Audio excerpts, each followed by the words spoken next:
నమస్తే,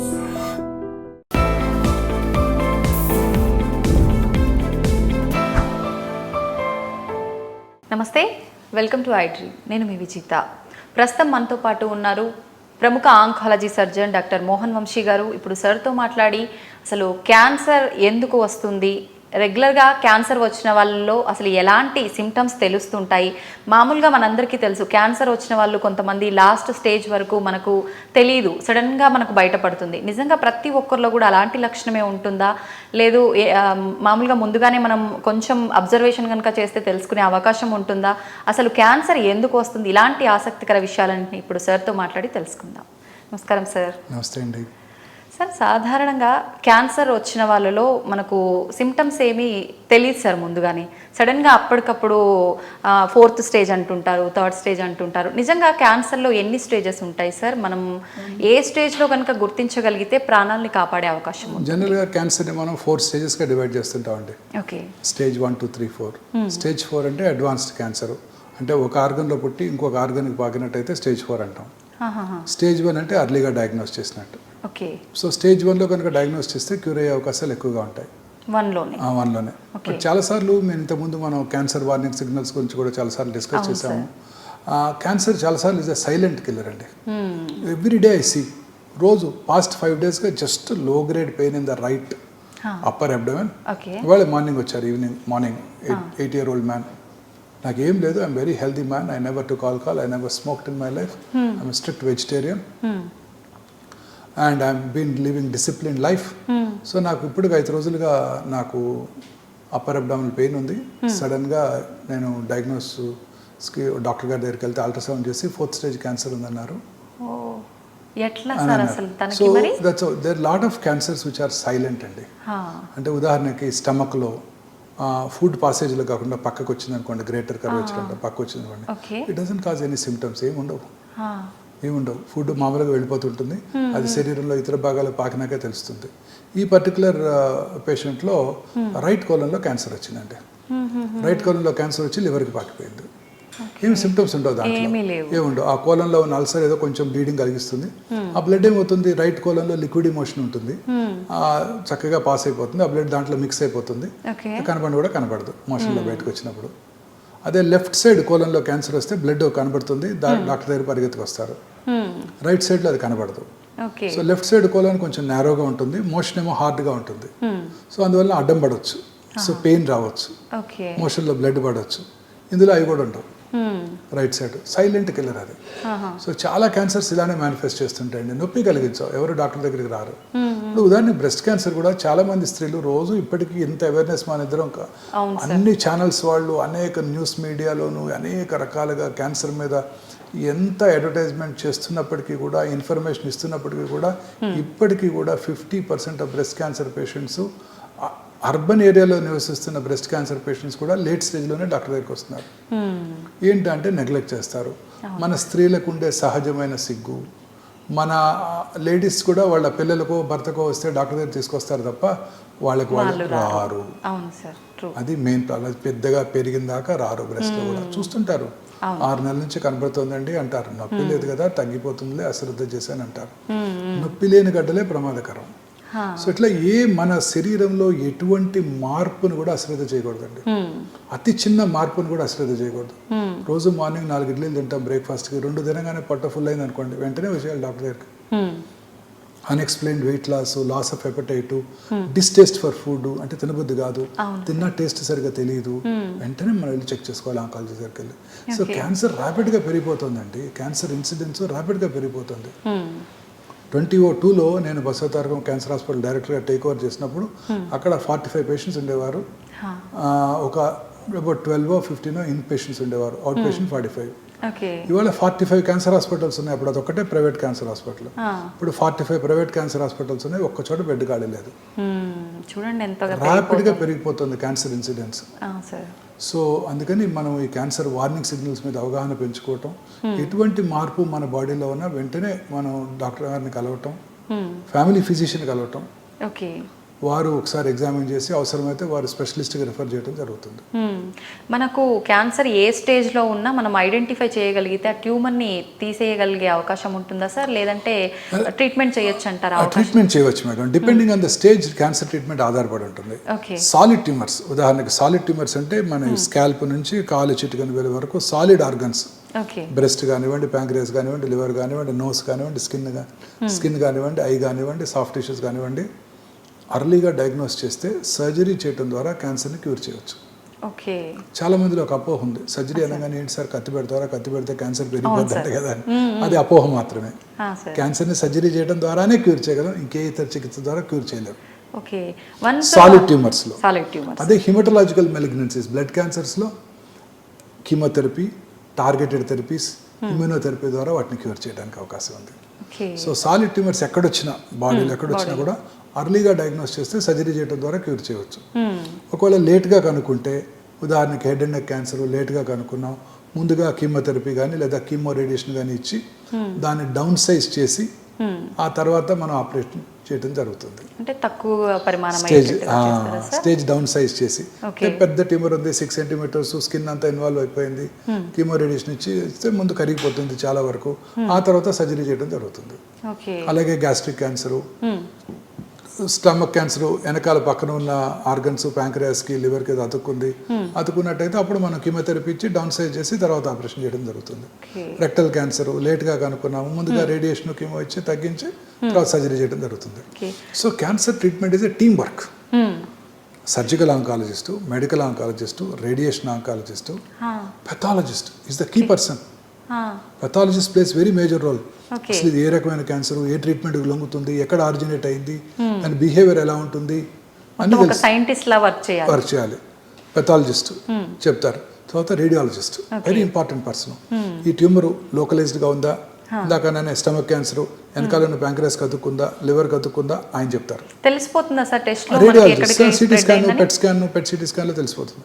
అలాగే ఇప్పుడు కొత్తగా nuclear medicine specialist, PET CT scan, ఇప్పుడు కొత్తగా డిజిటల్ పెట్ సిటీ అందుబాటులోకి వచ్చింది, డిజిటల్ పెట్టెంఆర్ అందుబాటులోకి వచ్చింది ఇండియాలో ఫస్ట్ టైం హైదరాబాద్లో. ఈ డిజిటల్ పెట్టెంఆర్ ద్వారా brain tumours, head and neck cancers, liver, pancreatic, తర్వాత rectal cancers, prostate, urinary bladder cancers, ovarian cancer, అలాగే ఎక్స్ట్రిమిటీస్ అంటే కాళ్ళు చేతుల్లో వచ్చే సాఫ్ట్ టిష్యూ ట్యూమర్స్, వీటన్నిటి చాలా అక్యురేట్గా స్టేజ్ చేయడానికి అవకాశం ఏర్పడింది. ఇవన్నీ చాలా ఎక్స్పెన్సివ్ ఉంటాయి. ఎక్స్పెన్సివ్ ఇన్వెస్టిగేషన్ అండి, వెరీ ఎక్స్పెన్సివ్. ఆ PET MR machine cost about $4 million. దాని యాన్యువల్ మెయింటెనెన్స్ కాంట్రాక్టే $500,000. But they are very useful without any radiation exposure. CT స్కాన్లోను, పెట్ సిటీ స్కాన్లోను రేడియేషన్ ఉంటుంది, దీంట్లో ఉండదు. So modern medicine is prohibitively expensive madam. ఈ మెషిన్స్ అన్ని imported. On top of it government of India 31% tax impose చేస్తుంది. Life saving equipment కూడా. ఈ digital PET MR is a very important investigation, very useful. Delhi నుంచి, బాంబే నుంచి వస్తున్నారు పేషెంట్స్ హైదరాబాద్కి పెట్టెంఆర్ చేయించుకోవడానికి. 31% ట్యాక్స్. అంటే మనం $1 million కొన్నామంటే మళ్ళీ 31 lakhs ట్యాక్స్ కట్టేయాలి. అంతే, ఎక్కువ అండి. చాలా ఎక్కువ. 1 crore 31 lakhs tax. 1 crore rupees పెట్టి ఎక్విప్మెంట్ కొంటే 31 lakhs ట్యాక్స్ కట్టాలి ఎక్స్ట్రా. సార్, రేడియేషన్, కీమోథెరపీ అనగానే చాలా వరకు పేషెంట్లే కాదు వాళ్ళ ఇంట్లో వాళ్ళు కూడా అమ్మో అని భయపడుతూ ఉంటారు. చాలా పెయిన్, నరకం, అది ఇంకా మనం భూమి మీద ఉండగానే నరకం అనుభవిస్తున్నట్టే అని చెప్పి, ఇది నిజమే అంటారా సార్? అపోహ? ఇది పూర్తిగా అపోహ మాత్రమే మేడం, పూర్తిగా అపోహ మాత్రమే. మనం ఎంతమంది సెలబ్రిటీస్ని చూసి చూడలేదండి. మనం మధ్య డిస్కస్ కూడా చేసాం. సోనాలి బింద్రేజీ, మనీషా కొయిరాలా, వాళ్ళిద్దరూ కీమోథెరపీ తీసుకునే కదండి క్యూర్ అయిపోయింది వాళ్ళకి. సోనాలి బింద్రే గారు కీమోథెరపీ, ఇమ్యూనోథెరపీ అని తీసుకుంటున్నారు. కీమోథెరపీ తీసుకున్నప్పుడు ఏమన్నా చూసారు వాళ్ళే, హంసానందని గారు ఎంత స్పోర్టివ్గా వాళ్ళు షేవెన్ హెడ్ చూపించారు, హెయిర్ లేని హెడ్. ఇంత సెలబ్రిటీస్. నిన్నండి ఒక చిన్న అమ్మాయి హీనా ఖాన్ అంట. So she's a popular Hindi movie artist అంటండి, టీవీ ఆర్టిస్ట్ కూడా అంటండి. She actually before starting chemotherapy she shaved her head. వాళ్ళ మదర్ ఏడుస్తున్నారు పాపం. ఈ అమ్మాయి చాలా స్మైల్ చేస్తూ, చాలా ఇచ్చేస్తూ వాళ్ళ మదర్ని కన్సోల్ చేస్తున్నారు. ఎంత హార్ట్నింగ్ గా ఉండేదోనండి. నిజంగా వాళ్ళు వీళ్ళకి ధైర్యం చెప్పాల్సింది పోయి తను, ఈ అమ్మాయి తల్లికి ధైర్యం చెప్తోంది, మనకు కూడా ధైర్యం చెప్తోందండి. నిజంగానే సార్. అసలు ఎంత చూడండి, అసలు ఇప్పుడు ఎంతోమంది హెయిర్ పోతున్నారు డాక్టర్ గారు. హౌస్ ఇంట్లో ఉండే మగవాళ్ళు ఆడవాళ్ళు కూడా అవును హెయిర్ పోతున్నారు డాక్టర్ గారు. ఫస్ట్ అడుగుతారు, "వాడు చూడండి అమ్మాయి అందవిహీనంగా కనిపిస్తాం హెయిర్ లేకపోతే అనే ఒక ఇది మైండ్ సెట్ లో ఉండిపోయారు. సెలబ్రిటీ చూడండి అమ్మాయి అవును సెలూన్లో ఆ హెయిర్ కట్ చేస్తున్నప్పుడు అది వీడియో చేసి పోస్ట్ చేసింది అమ్మాయి. Okay I was really moved. Hair పోయినా మళ్ళీ వస్తుంది సార్. మనం ఎంతసేపు స్ట్రాంగ్ గా ఉండి హెల్త్ ని కాపాడుకోవాలి. తల్లిగారు ఏడుస్తుంటే తల్లిగారిని కన్సోల్ చేస్తుంది వాళ్ళ అమ్మగారిని. అసలు ఎంత హార్ట్నింగ్ గా ఉండిందనండి. I was really moved. చాలా తక్కువ మంది ఉంటారు నేను చూసాను ఆ వీడియో. అసలు యాక్చువల్లీ మీతో షేర్ చేసుకోవాలి, అది మీరు కూడా దాన్ని పోస్ట్ చేయాలి తప్పకుండా సార్ మీ మీడియాలో. ఐ డ్రీమ్ వెరీ ఇంపార్టెంట్ అండి. అసలు అలా ధైర్యంగా ఉంటేనే క్యాన్సర్ని గెలుస్తామండి. నా ఇప్పుడు 30 ఏళ్ళుగా హైదరాబాద్లో పనిచేస్తున్నాను. అంతకుముందు 4 ఏళ్ళు బయట మెడ్రాస్లో పనిచేశాను. 1990 నుంచి ఆంకాలజీ ఫీల్డ్లో వర్క్ చేస్తున్నాను. 34 ఇయర్స్ తర్వాత నేను చాలా గట్టిగా చెప్పగలిగే విషయం, మోస్ట్ ఇంపార్టెంట్ విషయం ఇదేనండి. ఈ 34 ఇయర్స్ నేను అలోపతి మెడిసిన్ అంటే ఇంగ్లీష్ మెడిసిన్ ప్రాక్టీస్ చేసి ఇప్పుడు మొత్తం మన వ్యూవర్స్ అందరికీ నేను చాలా గట్టిగా చెప్పాల్సింది ఏంటంటే, ఇక్కడ మానసికంగా ధైర్యంగా ఉంటే ఈ క్యాన్సర్ని వైద్యం లేకుండా జయించవచ్చు. వైద్యం లేకుండా? ఎస్, రమణ మహర్షి గారి లాగా. కానీ దానికి చాలా సాధన అవసరం. సో మానసికంగా మనం వీక్గా ఉంటే ఎంత అర్లీ స్టేజ్ అయినా తిరిగి వస్తుంది. చాలా పేషెంట్స్ చూశానండి, చాలా పేషెంట్స్ అనేక రకాలైన మానసిక ఒత్తిళ్లకు లోనైనప్పుడు క్యాన్సర్ తిరగబెట్టింది. 5-10 ఏళ్ళు క్యాన్సర్కి దూరంగా ఉన్నారు, క్యాన్సర్ క్యూర్ అయిపోయింది అనుకున్నాను, సడన్గా వచ్చారు. క్లోజర్ ఎంక్వైరీలో ఆ పేషెంట్ రికరెన్స్ వచ్చింది. ఏంటి ఇన్నేళ్ళ తర్వాత రికరెన్స్ ఎందుకు వచ్చింది? పేషెంట్ అటెండర్స్ని ఈ పేషెంట్ బయటకు వెళ్ళిపోయాక స్లోగా కొంచెం మాకు పేషెంట్స్తో మంచి అనుబంధం ఏర్పడుతుందండి. ఎందుకంటే మాతో రెగ్యులర్గా టచ్లో ఉంటారు వాళ్ళు. కార్డియాక్ పేషెంట్స్ లాగా మా పేషెంట్స్ కూడా మాతో రెగ్యులర్గా టచ్లో ఉంటారు. వాళ్ళతో ఒక అనుబంధం ఏర్పడుతుందండి. క్లోజ్గా ఎంక్వైరీ చేస్తే వచ్చినప్పుడే కాకుండా మధ్య మధ్యలో వస్తుంటారు, రెగ్యులర్గా వస్తుంటారు, చూస్తుంటాము. అదే పేషెంట్స్ తిరిగి వస్తుంటారు, 3 నెలలకు 6 నెలలకు వస్తుంటారు, సంవత్సరానికి ఒకసారి వస్తుంటారు. వాళ్ళతో మంచి అనుబంధం ఏర్పడుతుంది. చాలా థెరపీ సెషన్స్ కూడా ఉంటాయి కదండి, కీమోథెరపీ, రేడియోథెరపీ, అప్పుడు కూడా చూస్తుంటాము. సో ఏదో ఒక గోల్ బ్లాడర్ కాలిసిస్టెక్టమీ చేసి ఇంటికి పంపించినట్టు కాదు కదా ఇది. సో అప్పుడు క్లోజర్ ఎంక్వైరీస్లో ఏదో ఒక అన్టువర్డ్ ఇన్సిడెంట్ జరిగింది ఫ్యామిలీలో. అప్పుడు వాళ్ళు మానసికంగా ఒత్తిడికి లోనయ్యారు. అప్పుడు క్యాన్సర్ తిరగబెట్టింది. సో స్ట్రాంగ్గా నేను మంచి మెసేజ్ ఇవ్వాలి, మీరు ఇవాళ రోజంతటి ఒక మెసేజ్ ఇవ్వండి డాక్టర్ గారు అంటే ఇదేనండి. మానసికంగా మనం ధైర్యంగా ఉంటే కరోనా రాదు, కరోనరీ ఆర్టరీ డిసీజ్ రాదు, క్యాన్సర్ రాదు. సార్ ఆల్రెడీ వచ్చిన వాళ్ళు స్ట్రాంగ్గా ఉంటే దాన్ని క్యూర్ చేయడానికి 99% అవకాశం ఉంటుంది. డెఫినెట్లీ. మరి చాలామంది ఎక్కువగా చిన్న చిన్న వాటికి ఓవర్ స్ట్రెస్ అవ్వటము, ఎక్కువ ఆలోచిస్తుంటారు. అలాంటి వాళ్ళలో క్యాన్సర్ వచ్చే అవకాశం ఉంటుందా సార్? అలాంటి వాళ్ళు అన్నీ వచ్చే అవకాశాలు ఎక్కువ ఉంటాయి. ప్రతిదీ ఫ్లూ వచ్చే అవకాశాలు ఎక్కువ ఉంటాయి, అంటే కరోనా వచ్చే అవకాశాలు ఎక్కువ ఉంటాయి, కరోనరీ ఆర్టరీ డిసీజ్ వచ్చే అవకాశాలు ఎక్కువ ఉంటాయి, సెరిబ్రోవాస్కులర్ యాక్సిడెంట్ వచ్చే అవకాశాలు ఎక్కువ ఉంటాయి, క్యాన్సర్ వచ్చే అవకాశాలు కూడా ఎక్కువగా ఉంటాయి. అన్ని జబ్బులకి మూల కారణం ఈ మానసిక ఆందోళనేనండి. ఈ అర్బనైజేషన్ పెరిగే కొలది ఫ్యామిలీ సపోర్ట్ లేదు. ఇంతకుముందు కామన్ అంటే ఏమంటారు, జాయింట్ ఫ్యామిలీస్ ఉండేవి, ఒకరికొకరు సపోర్ట్ చేసుకునే వాళ్ళు. చిన్న ఇల్ హెల్త్ వచ్చిన అందరు సపోర్ట్ ఉండేది. అన్నదమ్ములు ఉన్నారు, అక్క చెల్లెలు ఉన్నారు, అందరూ కలిసి ఉంటాము. దేనికి పెద్దగా ఇది అయి ఉండేవాళ్ళం కాదు. ఇప్పుడు ఏంటంటే న్యూక్లియర్ ఫ్యామిలీస్, ఒకళ్ళిద్దరే, ఈ కాంపిటీషను, వర్క్ ప్రెషర్స్, పిల్లల చదువులు, ట్రావెల్, పొద్దున్న లేసి కారులో డ్రైవ్ చేసుకుంటే ఏంటంటే 10 కిలోమీటర్లు డ్రైవ్ చేస్తే చాలు, సగం మానసిక ఆందోళన హైదరాబాద్ సిటీలో ఆ ట్రాఫిక్ లో. ఇంటికి ఎప్పుడు చేస్తాము, ఒకసారి బయటకు వచ్చామంటే ఎప్పుడు వెళ్తాం ఇంటికి. పిల్లలు ఏం చేస్తున్నారు, పిల్లాడి ఇంటికి వచ్చాడా, ముఖ్యంగా ఆడవాళ్ళకి స్కూల్ నుంచి వచ్చాడా, ఫుడ్ తిన్నాడా, ఏం తిన్నాడు, ఇదే ఆందోళన. ఈ ఆందోళనే అన్ని రకాల జబ్బులకి కారణం అండి. ఐ స్ట్రాంగ్లీ బిలీవ్ క్యాన్సర్ వచ్చిన వాళ్ళు కూడా మానసికంగా ధైర్యంగా ఉంటే క్యాన్సర్ని జయిస్తారు. క్యాన్సర్ క్యూర్ అయిన వాళ్ళు కూడా మానసికంగా ధైర్యం, అంటే ఏదైనా అన్టువర్డ్ ఇన్సిడెంట్ జరిగి వాళ్ళు ఒత్తిడికి లోనట్టయితే క్యాన్సర్ తిరగబెడుతుంది. ఇంతకుముందు కూడా ఒక మంచి ఎగ్జాంపుల్ చెప్పానండి, వర్త్ రిపీటింగ్. మెలనోమా అనేది స్కిన్ క్యాన్సర్ అండి. ఆ స్కిన్ క్యాన్సర్ వచ్చి ఒక ఆయన క్యూర్ అయిపోయింది. 20 years తర్వాత he had an accident and brain dead అయ్యారు. అప్పుడు ఆయన కిడ్నీని ఇంకెవరికో ట్రాన్స్ప్లాంట్ చేశారండి. ఆర్గన్ ట్రాన్స్ప్లాంట్ చేసినప్పుడు రెసిపియంట్ అంటే ఆర్గన్ తీసుకున్న వాళ్ళలో మన టీ సెల్స్ ఆ ఆర్గన్ని రిజెక్ట్ చేస్తాయి. ఓకే. ఎవరైనా సరే ఏదైనా ఆర్గన్ రిజెక్ట్ చేస్తాయి, అన్లెస్ ఐడెంటికల్ ట్విన్ అయితే తప్ప. ఆర్గన్ రిజెక్ట్ చేయకుండా ఇమ్యూనో సప్రెసివ్ థెరపీ పెడతారు, అంటే ఇమ్యూనిటీని సప్రెస్ చేసే థెరపీ పెడతారు. పెట్టినప్పుడు అందులో ఏమైనా క్యాన్సర్ సెల్స్ ఉంటే అవి గ్రో అవుతాయి. సో ఈ పేషెంట్కి 20 సంవత్సరాల తర్వాత బ్రెయిన్ డెడ్ అయ్యి ఆయన కిడ్నీ ఇంకెవరికో డొనేట్ చేస్తే ఆ రెసిపియంట్లో మెలనోమా వచ్చింది. అంటే 20 సంవత్సరాలుగా ఈ మెలనోమా కణము స్కిన్ క్యాన్సర్ కిడ్నీలో ఉంది. ఆల్రెడీ తగ్గిపోయిన తర్వాత 20 సంవత్సరాల తర్వాత. వెరీ ఇంట్రెస్టింగ్ కదండి. దీనికి కారణం ఏంటి? Immunosuppressive therapy. ఇమ్యూనిటీ బాగుండాలంటే మనం ఏం చేయాలండి? సంతోషంగా ఉండాలి. పూర్వీకులు చెప్పేవారు కదా, సంతోషం సగం బలం. ఎప్పుడు నవ్వుతూ ఉండాలి. ఇందాక మనం అన్ని చెప్పాను, ఫుడ్ అన్ని చాలా ఇది ఉంటుంటూ సన్లైట్ కూడా ఎక్స్పోజ్ అవ్వడం చాలా ఇంపార్టెంట్. మానసికంగా ధైర్యంగా ఉంటూ అంటే ఖచ్చితంగా మనం క్యాన్సర్ని జయించవచ్చు. క్యాన్సర్ తిరగబెట్టదు, క్యాన్సర్ రాను కూడా రాదు. క్యాన్సర్ రాను కూడా రాదు, మన చేతుల్లో ఉంది, మన చేతిలోనే ఉంది. Everything is in our hand.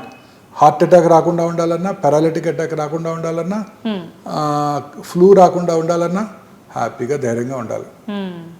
Sir, cancer treatment తీసుకునే వాళ్ళని ఎవరిని చూసినా 90% చాలా వీక్ అయిపోతున్నట్టుగా, రోజు రోజుకి దిగాలుగా అలా ఎలాడిపోయినట్టుగా కనిపిస్తుంటారు సార్.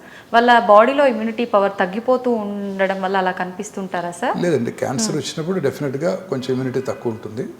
క్యాన్సర్ ట్రీట్మెంట్ ఇస్తున్నప్పుడు అంటే రేడియేషన్, కీమోథెరపీ వల్ల కూడా మానసిక ఆందోళన ప్లస్ ఈ వైట్ సెల్స్ కూడా నెంబర్ కొంచెం తగ్గుతుంది కీమో ఇచ్చినప్పుడు. ఇప్పుడు కొత్తగా ఈ కీమోథెరపీ ఇస్తున్నప్పుడు వైట్ సెల్స్ తగ్గకుండా ముందుగానే ప్రొఫైలాక్టిక్గా ఇంజెక్షన్స్ ఇస్తున్నారు, కాలనీ స్టిమ్యులేటింగ్ ఫ్యాక్టర్స్ అంటారు.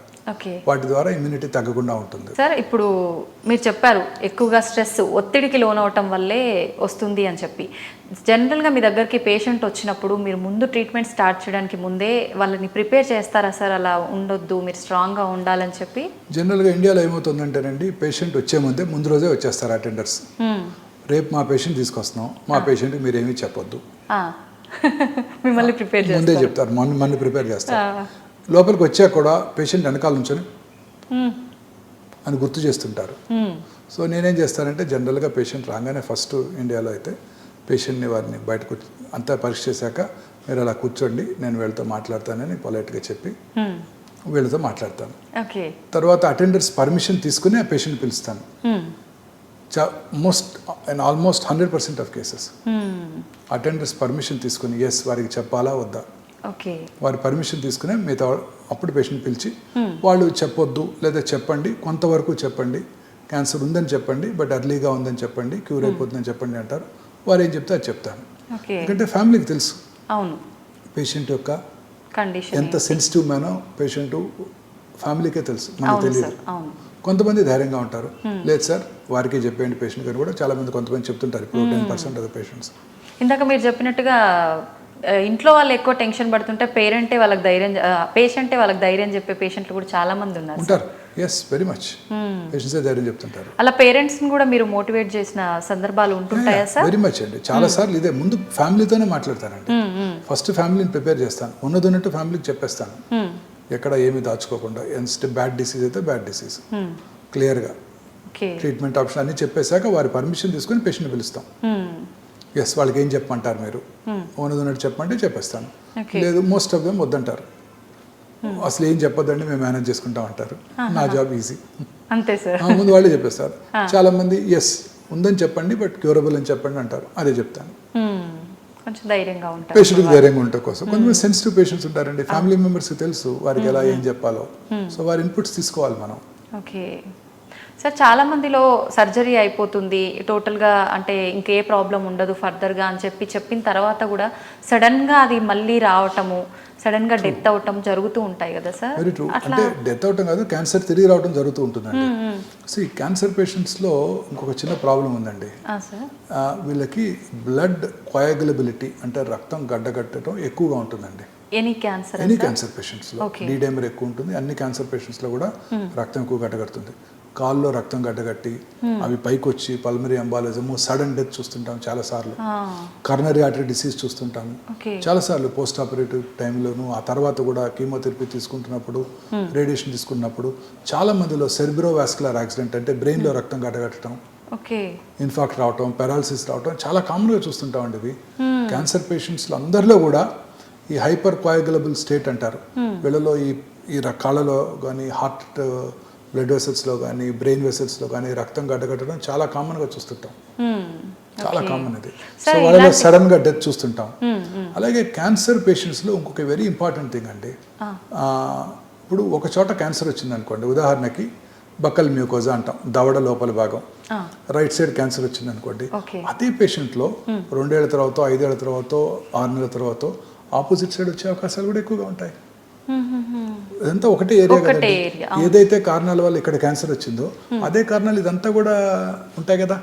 సో బకల్ మ్యూకోజాలో క్యాన్సర్ వస్తే అంగటి మీద, నాలుక మీద, కొండ నాలుక మీద, ఆపోజిట్ సైడ్ బకల్ మ్యూకోజా మీద, ఫ్లోర్ ఆఫ్ మౌత్ లోను, లిప్స్ లోను కూడా, ఫారింగ్స్ లోను అంటే అన్నవాహికలోను వచ్చే అవకాశాలు ఎక్కువ ఉంటాయి కదా. సేమ్ ఏరియా కదండి. సో పేషెంట్స్ ఇదే చెప్తుంటాను. రామగుండంలో బొగ్గు దొరికితే పక్కన ఉన్న గోదావరి కని, మంచిర్యాల, బెల్లంపల్లి, పెద్దపల్లి, రామకృష్ణపూర్లో కూడా బొగ్గు దొరుకుద్ది. దుబాయ్లో పెట్రోల్ దొరికితే Muscat, Abu Dhabi, Bahrain, Kuwait, Basra, టెహరాన్లో కూడా పెట్రోల్ దొరుకుతుంది. సో పాత క్యాన్సర్ తిరిగి రావడమే కాకుండా కొత్త క్యాన్సర్ రావడాన్ని వాళ్ళు ఐడెంటిఫై చేసుకోవాలి. ముఖ్యంగా ఓరల్ క్యాన్సర్స్, బ్రెస్ట్ క్యాన్సర్ కూడా commonest risk factor for breast cancer ఏంటంటే, first risk factor already breast cancer వచ్చి ఉండటం. ఒక సైడ్ వస్తే రెండో సైడ్ వచ్చే అవకాశాలు ఎక్కువగా ఉంటాయి. అలాగే పెద్ద పేగులో రైట్ సైడ్ కోలంలో వస్తే లెఫ్ట్ సైడ్ కోలంలోను, ట్రాన్స్వర్స్ కోలంలోను, రక్తం దగ్గర వచ్చే అవకాశాలు కూడా ఎక్కువగా ఉంటాయి. సో పాత క్యాన్సర్ తిరిగి రావటమే కాకుండా కొత్త క్యాన్సర్ రావటాన్ని కూడా ముందుగా గ్రహించాలి, వాటిని ముందుగా గుర్తించాలి. చాలా ఈజీ అవుతుంది, అంతే కదా, ఎర్లీగా పట్టుకుంటే. అందుకే వీళ్ళందరినీ రెగ్యులర్గా పిలుస్తుంటాము. పేషెంట్ యొక్క ఫ్యామిలీ మెంబర్స్ని గైడ్ చేస్తాము, ట్రైన్ చేస్తాము. ఓరల్ క్యావిటీ అయితే నెలకు ఒకసారి మీరే టార్చ్ చేసి లోపల చూస్తుండండి. ఏమైనా ప్యాచెస్, ఎరుపు తెలుపు మిళితమైన ప్యాచెస్, ల్యూకోప్లేకియా, ఎరిథ్రోల్యూకోప్లేకియా, చిన్న మానని పుండు ఉంటే మీ ఫోన్లోనే పిక్ తీసుకోండి. మళ్ళీ వారం ఆగి ఇంకో పిక్ తీసుకోండి, అబ్జర్వ్ చేస్తుండండి. మార్పు ఏమైనా ఉంటే నా దగ్గరికి రండి. అలాగే బ్రెస్ట్ ఎగ్జామినేషన్ అందరికీ నేర్పుతాం, ప్రతి పేషెంట్కి నేర్పుతాం బ్రెస్ట్ ఎగ్జామినేషన్, వాళ్ళకి వాళ్ళ అవేర్నెస్ పెంచుకోవడం కోసం. సో ఇలా వీళ్ళందరూ కూడా మనం ప్రిపేర్ చేస్తుంటాము. రెగ్యులర్గా చెకప్స్కి పిలుస్తుంటాము, రెగ్యులర్గా స్క్రీనింగ్ చేస్తుంటాము. చాలా మందిలో ఒక అపోహ ఉంది, ఊరికే టెస్టులు చేస్తూ అంటారు, సిటీ స్కాన్ చేస్తే మళ్ళీ ఆ రేడియేషన్ ఎక్స్పోజర్ వల్ల క్యాన్సర్ వస్తుంది, అందువల్ల ఇంటి దగ్గర ఉందాం, ఇప్పుడు బాగానే ఉన్నా కదా ఎందుకు నేను టెస్టులు చేయించుకోవడం అంటారు. కాదు, టైంకి వచ్చి ఆ క్యాన్సర్ యొక్క స్టేజ్ని బట్టి, తిరిగి వచ్చే అవకాశాన్ని బట్టి ఆంకాలజిస్టు ఒక స్పెసిఫిక్ టైంకి ఫాలోఅప్కి పిలుస్తారు. ఆ ఫాలోఅప్కి వచ్చి టెస్టులు చేయించుకోవాలి. ఎందుకు బాగానే ఉన్నాను కదా అని అశ్రద్ధ చేస్తే ఆ తిరిగి రావటాన్ని కూడా లేట్గా గుర్తిస్తాం, క్యూర్ అయిపోయే అవకాశం కోల్పోతాం. ఇప్పుడు వచ్చిన మోడర్న్ ఇన్వెస్టిగేషన్స్లో రేడియేషన్ ఎక్స్పోజర్ చాలా తక్కువ ఉంటుంది. ఇప్పుడు వచ్చిన డిజిటల్ పెట్ స్కాన్లో పెట్ సిటీ, చాలా మందిలో అపోహ ఉంది పెట్ సిటీ అంటే చాలా రేడియేషన్ ఎక్స్పోజర్ ఉంటుందని. Yes, they are right. Original old PET CT స్కాన్లో, analog PET CT scan, conventional PET CT స్కాన్లో 24 మిల్లీసీవరెట్స్ రేడియేషన్ వస్తుంది ప్రతి స్కాన్కి. ఇప్పుడు ఇక్కడ అవైలబుల్ డిజిటల్ పెట్ స్కాన్లో only 8 millisieverts radiation, 1/3 the dose, 1/3 the dose. అలాగే ఇప్పుడు కొత్తగా వచ్చిన పెట్ ఎంఆర్లో hardly 1 to 2 millisievert radiation. Better కదా సార్, చాలా తక్కువ రేడియేషన్. అలాగే కొత్త low dose radiation CT scans అందుబాటులోకి వచ్చాయి. ఇప్పుడు అన్ని మేజర్ సెంటర్స్లో ఇప్పుడు మన దగ్గర అవే ఇన్స్టాల్ చేసాం. చాలా తక్కువ రేడియేషన్తో, ఈవెన్ మ్యామోగ్రఫీ, కన్వెన్షనల్ మ్యామోగ్రఫీతో రేడియేషన్ ఎక్స్పోజర్ ఎక్కువ ఉంటుంది, డిజిటల్ మ్యామోగ్రామ్తో రేడియేషన్ ఎక్స్పోజర్ చాలా తక్కువ ఉంటుంది. సో చాలా మంది స్త్రీలు ఆందోళన చెందుతుంటారు, ఏంటి డాక్టర్ గారు 50 years వచ్చాక సంవత్సరానికి ఒకసారి మ్యామోగ్రామ్ చేయించుకోమంటున్నారు, ఆ మ్యామోగ్రామ్ చేయించుకుంటే క్యాన్సర్ వచ్చేద్దాము ఇలా అంటుంటారు. సో ఇవన్నీ కూడా అపోహలు మాత్రమే. కొత్త మెషిన్స్ అన్నిట్లో కూడా science is developing, scientist are working to reduce the radiation dose to the patient whenever you do any investigation. Sir, cancer, చాలామంది క్యాన్సర్ వచ్చిన వాళ్ళు ఉన్నారు అని అంటే ఆ చుట్టుపక్కల వెళ్ళటానికే ఆలోచిస్తూ ఉంటారు, అమ్మో మాకెక్కడ వస్తుందో అనే టైప్లో. నిజంగా అలా వచ్చే అవకాశం ఉంటుందా సార్? క్యాన్సర్ అంటువ్యాధి కాదు. నేను రోజు మా పేషెంట్స్ అందరికి అదే చెప్తాను. రాగానే పేషెంట్స్ అడుగుతారు, మా ఇంట్లో ప్రెగ్నెంట్ ఉమెన్ ఉంది, మా ఇంట్లో చిన్నపిల్లలు ఉన్నారు. చాలామంది అడుగుతుంటారు, తండ్రి గారికి క్యాన్సర్ వచ్చింది, పిల్లలు ఇంట్లోనే ఉంటారు, వాళ్ళ దగ్గర ఉంటారు అంటే వాళ్ళు వండింది తినటము అన్ని రకాలుగా ఉంటారు. నేను అదే చాలా క్లారిటీతో చెప్తున్నానండి. ఇది అంటువ్యాధి కాదు. వారు ఆ పిల్లలు తాతగారి దగ్గరికి వెళ్ళొచ్చు, తాతగారు ఆ పిల్లల్ని ముద్దు పెట్టుకోవచ్చు, తాతగారి ప్లేట్లో వాళ్ళు తినొచ్చు, తాతగారు వీరికి తినిపించవచ్చు, తాతగారు వాడిన టవల్ వీరు వాడుకోవచ్చు, తాతగారి పక్కలో పడుకోవచ్చు. ఆ గ్రాండ్ చిల్డ్రన్కి ఎటువంటి హాని లేదు. ఎనీ క్యాన్సర్ ప్రెగ్నెంట్ లేడీ ఉన్నారు ఇంట్లో, ఎటువంటి హాని లేదు, ఎటువంటి హాని లేదు. హ్యాపీగా అందరు కలిసిమెలిసి ఉండొచ్చు. కానీ ఆ పిల్లల వల్ల ఈయనకి హాని ఉండొచ్చు. మోస్ట్ ఆఫ్ ద చిల్డ్రన్ స్కూల్కి వెళ్తారు, కోల్డ్ ఉంటుంది, ఆ కోల్డ్ తీసుకొచ్చి పెద్ద ఆయనకి అంటిస్తారు. అంటిస్తే మరి వాళ్ళకి మన టైమ్లీ ట్రీట్మెంట్ స్కెడ్యూల్ డిస్టర్బ్ అవుతాయి, ఫీవర్ వస్తే. సో పిల్లల వల్ల వీరికి హాని, కానీ వీరి వల్ల ఎవరికి హాని లేదు. సార్, ఇప్పటి వరకు ఎన్ని రకాల క్యాన్సర్లు ఉన్నాయో అన్నిటి గురించి మనం మాట్లాడుకుంటున్నాం. మామూలుగా ఎముకలకు సంబంధించి కూడా క్యాన్సర్ వచ్చే అవకాశం ఉందా సార్? yes very much. ఎటువంటి క్యాన్సర్? చిన్నపిల్లలు ఎక్కువ వస్తాయండి ఇవి, లెస్ దాన్ 30 years. కొన్ని రకాల ఈవింగ్ సార్కోమా అని ఒకటి ఉంది, అది మరీ చిన్నపిల్లల్లో 10 నుంచి 20 లోపల వస్తుంది. ఆస్టియోసార్కోమా 15 to 30 years మధ్యలో వస్తాయి. అవి చాలా అగ్రెసివ్గా ఉంటాయండి ఆస్టియోసార్కోమా. ఇది ఎక్కువగా అంటే రీజన్ ఏంటి సార్ ఇది రావడానికి? నోబడీ నోస్ ఏది రీజన్ లేదు. ఆస్టియోసార్కోమాస్ చాలా అగ్రెసివ్గా ఉంటాయండి అవి. With in no time lungs పాకిపోతాయి. చాలా సార్లు వారికి కాలు తీసేయాల్సి వస్తుంది. జనరల్గా నీ జాయింట్కి పైన కింద ఎక్కువగా వస్తుంటాయండి అన్ని. చాలా మందిలో 100కి 70 మంది ఇక్కడే వస్తాయి. నీ జాయింట్ పైన కానీ కింద కానీ, మోస్ట్లీ పైన వస్తాయి. సో వాళ్ళ కాలు కూడా తీసేయాల్సి వస్తుంది. అయినా కూడా క్యూర్ అయ్యే అవకాశాలు తక్కువగా ఉంటాయి, చాలా అగ్రెసివ్గా ఉంటాయి. బట్ వాళ్ళకి ఇప్పుడు కొత్తగా ముందుగా కీమోథెరపీ ఇచ్చి వాటిని డౌన్ సైజ్ చేసి, కీమోథెరపీ ఇస్తున్నప్పుడు ట్యూమరే కాకుండా ట్యూమర్ శరీరంలో ఇతర భాగాలకి ఎక్కడికైనా మైక్రోస్కోపిక్గా పాకి ఉంటే వాటిని డిస్ట్రాయ్ చేస్తుంది. సో వాళ్ళందరికీ ఒక స్ట్రిక్ట్ ప్రోటోకాల్స్ ఉన్నాయి. కీమోథెరపీ ఇచ్చి ఆ తర్వాత సర్జరీ చేయటం, లింబ్ కన్జర్వేషన్ కూడా చేస్తున్నాము. అంటే ప్రాసెసెస్ పెడతాము, కస్టమ్ మేడ్ ప్రాసెస్ పెడతాం అనమాట. పెట్టి ఆపోజిట్ లెక్క ఎలా ఉందో అలానే పెట్టేస్తాం. చేసిన ద్వారా మంచి రిజల్ట్స్ వస్తుంటాయి. But they are highly aggressive tumours. ఈ చిన్నపిల్లలు వచ్చి Ewing sarcoma, round cell tumour అంటారు, అవి కూడా చాలా అగ్రెసివ్గా ఉంటాయి. బట్ వాటికి prolonged treatment, more than 1 year treatment తీసుకోవాల్సి ఉంటుంది. అవి క్యూర్ అయ్యే అవకాశాలు ఎక్కువగా ఉంటాయి. మామూలుగా మనందరికీ తెలిసింది బ్లడ్ క్యాన్సర్ అన్నిటికన్నా ప్రమాదకరం చిన్నపిల్లల్లో. దాంతో ఇది కూడా ఈక్వల్ గా ఉంటుందా సార్? బ్లడ్ క్యాన్సర్ అడల్ట్స్ లో వచ్చినప్పుడు ప్రమాదకరం. చిన్నపిల్లల్లో వచ్చే 70% of the blood cancers cure అయిపోతాయండి. యాజ్ సచ్ పిల్లల్లో వచ్చే అన్ని రకాల క్యాన్సర్స్ క్యూర్ అవుతాయండి. పిల్లల్లో వచ్చే క్యాన్సర్స్ చాలా, పిల్లలు కూడా వాళ్ళ ఇమ్యూనిటీ చాలా బాగుంటుందండి, చాలా బాగా తట్టుకుంటారు. చాలా మంది వరి అవుతుంటారు, పిల్లల్లో క్యాన్సర్ వస్తే ఈ కీమోథెరపీ ఎట్లా తట్టుకుంటారు, పెద్దవాళ్ళు తట్టుకోలేరు. Nothing doing. పిల్లలు అసలు చాలా చక్కగా అన్ని ట్రీట్మెంట్స్ని విత్స్టాండ్ చేసుకుంటారు, చక్కగా చదువుకుంటుంటారు. అది ఈ మధ్య కొత్తగా యూట్యూబ్ చూస్తున్నారు, 2 ఏళ్ల పిల్లలు 3 ఏళ్ల పిల్లలు కూడా యూట్యూబ్ చూస్తుంటారు. చాలా హ్యాపీగా ఉంటుంది వాళ్ళతో. అసలు వాళ్ళు క్యూర్ అయిపోతాయండి. పిల్లల మీద చేసే ప్రతి investment worth it. Long term 60-70 ఏళ్ళు బతికేస్తారు వాళ్ళు. ఫ్యూచర్లో అసలు ఏం ఎఫెక్ట్స్ ఉండవా సార్ మళ్ళీ? బతికేస్తారు. మరి పెద్దవాళ్ళలో ఎందుకు సార్ అంత ప్రమాదకరం? అంటే పెద్దవాళ్ళలో అంటే depending on the type of cancer అండి. అన్ని క్యాన్సర్స్ ప్రమాదకరమైన కావు, అన్ని క్యాన్సర్స్ స్లో గ్రోయింగ్ కూడా కావు. క్యాన్సర్ని ముందుగా ఏంటంటే గుర్తించడం, ఆ తర్వాత కరెక్ట్ ట్రీట్మెంట్ జరగటం. నేను ఇంతకు ముందు ఎప్పటి నుంచి ఈ మధ్యకాలం ఎంఫసైజ్ చేస్తున్నది మన మానసిక ధైర్యం. అవును సార్, 3 ఇంపార్టెంట్. Healthy diet. చిన్నపిల్లలకి ఎప్పుడు ధైర్యంగా ఉంటారు, వాళ్ళకి ఏం తెలియదు కదా, వాళ్ళకి ఏం భయపడరు, ఆడుతూ పాడుతూ హ్యాపీగా ఉంటారు. సో వాళ్ళ ఇమ్యూనిటీ బాగుంటుంది. ఇప్పుడు చూడండి, కరోనా వల్ల కొన్ని వేల మంది, లక్షల మంది పెద్దవాళ్ళు చనిపోయారు. ఎక్కడన్నా పిల్లలు చనిపోయినట్టు చూసారా మీరు? లేదు. వాళ్ళ కరోనా వచ్చినా హ్యాపీగా ఇంట్లోనే ఉంటారు, ఏం కాదు వాళ్ళకి. ఊరికే ర్యాండమ్గా శాంపిల్ చేసినా ఇంట్లో పిల్లలందరిలోనూ కరోనా ఉంటుంది ఆ రోజుల్లో. కాకపోతే వాళ్ళలో ఇమ్యూనిటీ ఎక్కువ ఉంది కాబట్టి వాళ్ళకి మేనిఫెస్ట్ కూడా అవ్వదు. ఎక్కువగా చిన్నపిల్లలు బ్లడ్ క్యాన్సర్ అంటే ఏజ్ వాళ్ళలో ఎక్కువగా వచ్చే అవకాశం? 1 to 5 years. 1 to 5 years. Okay. వాళ్ళు క్యూర్ అయిపోతాయండి. ప్రాసెస్ అంతా సేమ్ ఉంటుందా సార్ అడల్ట్స్ లో అయినా వీళ్ళలో అయినా? కీమోథెరపీ ప్రోటోకాల్స్ ఉన్నాయి, ఆ ప్రోటోకాల్ ఫాలో అయిపోతుంది. ఓకే. మీకంటే ట్రీట్మెంట్ విషయంగా వస్తే పిల్లలు అంత సపోర్టివ్గా ఉంటారా సార్? కొంచెం రిస్క్ అనిపిస్తుందా మీకు? ఉంటుందండి, రిస్క్ అనిపిస్తుంది. ముందు ఇప్పుడు ఏమంటే పిల్లలకు ట్రీట్మెంట్ ఇస్తున్నప్పుడు పెద్దవాళ్ళు ఎమోషనల్గా డిస్టర్బ్ అయిపోతుంటారు. పిల్లలకు వచ్చింది అని వాళ్ళు డిస్టర్బ్ అయిపోతుంటారు. సో వాళ్ళని ప్రిపేర్ చేయాలి మనం ఫస్ట్. వాళ్ళని ప్రిపేర్ చేసి పిల్లల్ని వాళ్ళే ప్రిపేర్ చేసుకోగలరు. పిల్లలు చాలా బాగా కోఆపరేట్ చేస్తారండి, వాళ్ళతో ప్రాబ్లమే ఉండదు. ఐవీలైన్ పెట్టేటప్పుడే ప్రాబ్లమ్. ఇప్పుడు కొత్తగా కీమో పోర్ట్లు, పిక్ లైన్లు పెట్టేస్తున్నాము, సో అది కూడా బాధలేదు. సో అవి లేని రోజు పోక్ చేయాల్సిన అవసరం లేదు. సో చాలా బాగా కోఆపరేట్ చేస్తారు. చిన్న ఇప్పుడంతా మొబైల్ స్క్రీన్ పెట్టేస్తే చాలు, అంతే, దాంట్లో ఇన్వాల్వ్ అయిపోతారు. మనం వచ్చినా పట్టించుకోరు అసలు. సార్, సాధారణంగా అందరూ తీసుకునే డైటే తీసుకోవాల్సి ఉంటుందా? క్యాన్సర్ వచ్చిన వాళ్ళు వాళ్ళకి ప్రత్యేకమైన డైట్ ఏమైనా ఉంటుందా? ప్రత్యేకమైన డైట్ అంటూ ఏముండదండి. అవుట్ సైడ్ ఫుడ్ కంటామినెంట్స్ ఎక్కువ ఉంటాయి, లూజ్ మోషన్స్ కూడా కొంచెం ఇమ్యూనిటీ తక్కువ ఉంటే లూజ్ మోషన్స్ అయిపోతాయి, డిస్టర్బ్ అయిపోతుంది వాళ్ళ గట్ అంతా కూడా. So preferably home cooked food. జాగ్రత్తగా ఫ్రూట్స్ అన్ని కూడా కంటామినేషన్ ఎక్కువ అవుతుంది ఈ మధ్య, pollutants, artificial colours, pesticides.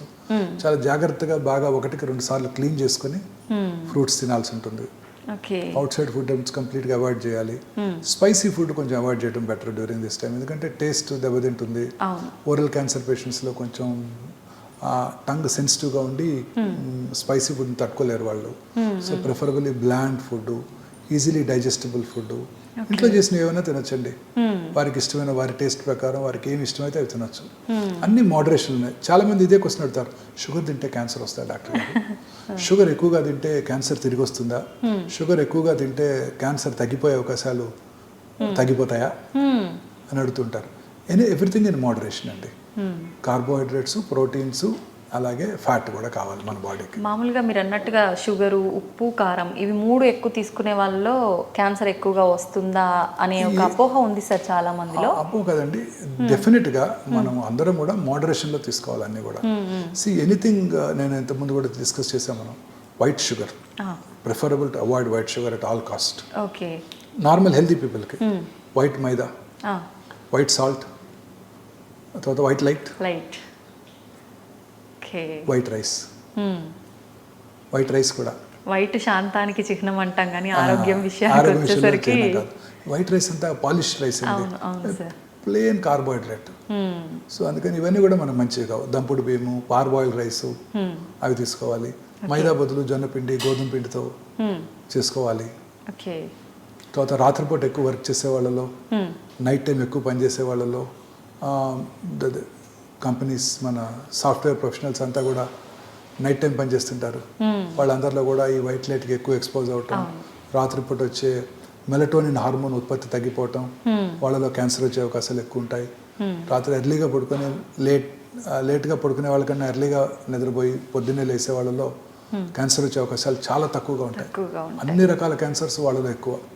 So ఈ అర్బనైజేషన్ పెరిగే కొద్ది ఇదే జరుగుతుంది. రాత్రిపూట మనందరం, మీరు నేను కూడా లేట్గా వెళ్తాం, ఆ తర్వాత మళ్ళీ ఫోన్ చూస్తూ యూట్యూబ్ మెసేజ్లు అన్ని ఆన్సర్ చేయటం, అన్ని ఒకసారి చెక్ చేసుకోవాలి, టీవీ చూడటం, రాత్రిపూట ఆర్టిఫిషియల్ లైట్స్, ఇవన్నీ కూడాను డెఫినెట్గా క్యాన్సర్ కారకాలేనండి.